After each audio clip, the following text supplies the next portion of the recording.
Iran மீது 3000த்திற்கும் அதிகமான வான்வழி தாக்குதல்கள் நடத்தியுள்ளதாக இஸ்ரேல் பாதுகாப்புத்துறை தெரிவித்துள்ளது கவனம் பெற்றுள்ளது.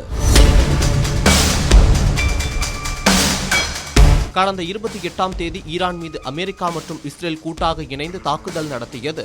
இதற்கு பதிலடியாக ஈரானும் தாக்கியதால் மத்திய கிழக்கு பகுதியில் போர் மூண்டது. 4வது வாரத்தை எட்டிய இந்த போரால் பல்வேறு உலக நாடுகள் பாதிக்கப்பட்டு வருகிறது.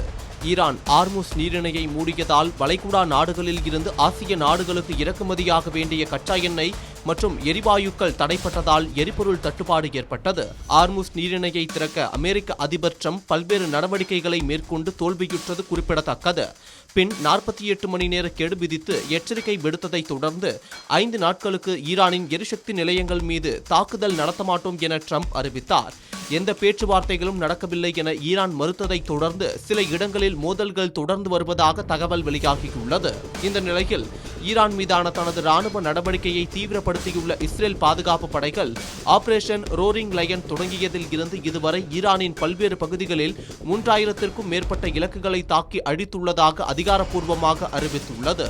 ஈரானின் இஸ்லாமிய புரட்சிகர காவல் படையின் கட்டளை மையங்கள், ஆயுத கிடங்குகள் மற்றும் வான் பாதுகாப்பு அமைப்புகளை இலக்கு வைத்து இஸ்ரேல் போர் விமானங்கள் கடுமையான தாக்குதல்களை நடத்தியதாக அதில் குறிப்பிடப்பட்டுள்ளது. கடந்த இரவு மட்டும் 50க்கும் மேற்பட்ட கூடுதல் இலக்குகள் தாக்கப்பட்டன. இதில் ஈரானின் ஏவுகணை சேமிப்பு நிலையங்கள் மற்றும் பாலிஸ்டிக் ஏவுகணை ஏவும் தளங்கள் சிதைக்கப்பட்டன.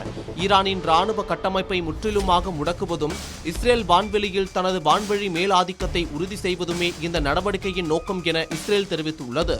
இந்த தாக்குதலின் ஒரு பகுதியாக ஈரானின் தலைநகர் தெஹ்ரானின் மையப்பகுதியில் உள்ள முக்கிய உளவுத்துறை அலுவலகங்களும் தாக்கப்பட்டதாக தகவல் தெரிவிக்கின்றன.